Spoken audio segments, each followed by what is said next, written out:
Hi guys! So, first off I want to say yes, I am wearing the same outfit that I wore in last week's video, mainly because I filmed both of these videos in the same night, and I'm just too lazy to go and change my shirt. Plus, right now, my makeup's on point, in my opinion, so I don't want to get makeup all over my clothes. But anyway, this week's video is going to be another story time video, and this one is, oh my gosh, let's just say it's gonna be interesting. This week's video, I'm going to talk about dating online and how it's just a horrible experience. I'm, a lonely person, and as most people do, they, date. And being transgender, I tend to focus on dating apps online because I know the chances of meeting someone in person that's going to be okay with me being trans are very slim. So I go to, dating apps that, I could use to specifically help find people that are interested in me. For example, one of the apps that I, use a lot is Grindr. And I know you're probably going to be like, Grindr is a hookup app. Why are you going on Grindr to, find a relationship? Well, first off, I don't view Grindr as a hookup app. Some people do. That is true. But I view it as a way to, find a relationship, because it is, you search on the App Store, it comes as a dating app.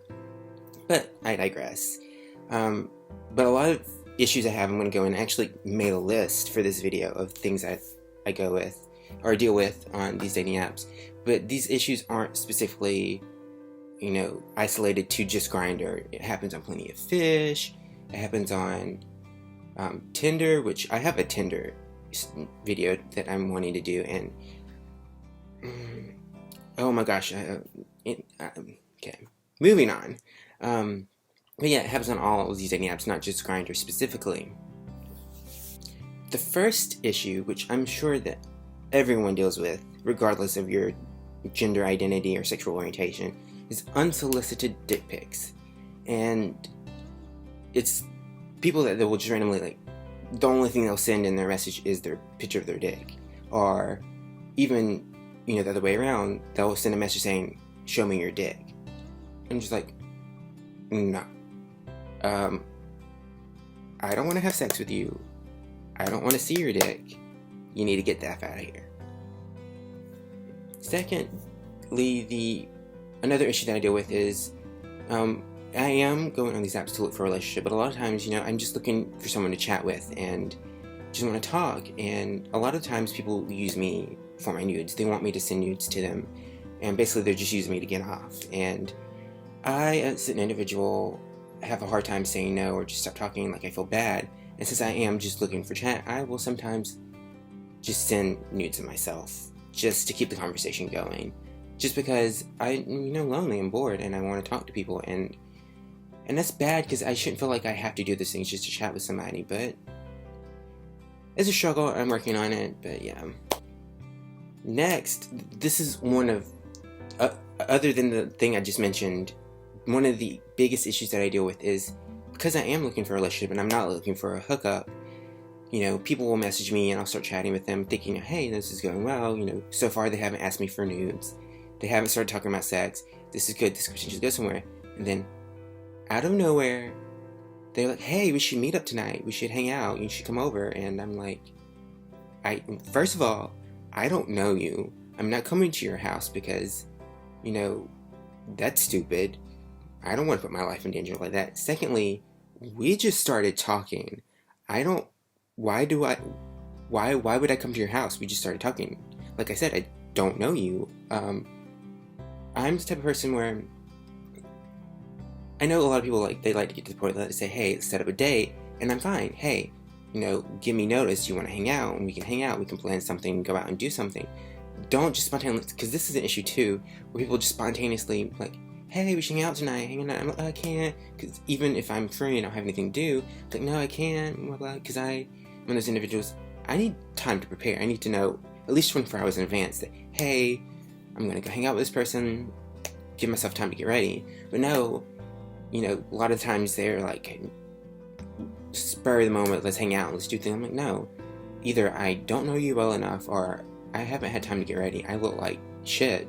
at the moment, so no, I'm not going to do that. Second of all, every time they ask me to hang out, they're like, hey, let's come to, you come over to my place, or hey, can I come over to your place? I'm like, no, I'm not meeting you at your place, and I can't have people over. It's oh my gosh, it's interesting. It's interesting. There's actually a guy who I might do a story time video on that. I'm not gonna go on that. It's just this next thing bothers me a lot too, is specifically on Grindr, because on Grindr it has a different meaning than it does on other sites. But because I am looking for a relationship, I don't like to just assume, because it's on Grindr, that's what they mean. Is the phrase, "What are you into?" which is so freaking vague. I'm like, what do you mean? Because on Grindr, typically it means, are you top or bottom? And, occasionally some people, whether it be on Grindr or other sites, it can mean, what are you into? What are your hobbies? What do you like to do for fun? And then also, what are you doing at the moment? It's never really all of them at once. It's usually one or the other, and I never know which one it is. Because I'm looking for a relationship, like to assume that it's not sexual, but 9 times out of 10, it is. This last thing is something that bothers me. As a transgender individual, I tend to be very open, so if you ask me questions, I tend to be very open and honest and answer them without being ashamed of it, because, I am who I am. Why should I be ashamed of it? One question I get all the freaking time, that doesn't bother me that they ask, it's bother me how they react to the response. The question they ask me all the time is, well, how long have you been transgender? Not how long have you known you're transgender, but how long have you been transgender? And I personally believe I was born this way. I've been this way my whole life. But no. You try to tell them that, and they're like, oh, okay. Yeah, cool. They try to play it off like, no, you weren't. You can't be trans. Like, they just basically make it sound like, no, you haven't been trans your whole life. That's not a thing. No, you can't do that. And it just bothers me because, I personally believe, I have been trans my whole life. I've only been out for about a year, and I've only known myself that I am transgender for about 2 years. But still, technically speaking, even though I've only known for 2 years, I've still always been trans, whether or not I've known it or not. And it just bothers me because I like being open and honest, and I want to say, hey, my whole life. But usually I'm like, oh, I've been out for about a year, because dating online just sucks. It's a struggle. But what do? I still do it because I'm lonely, and I have the idea that one day that I might actually get married, but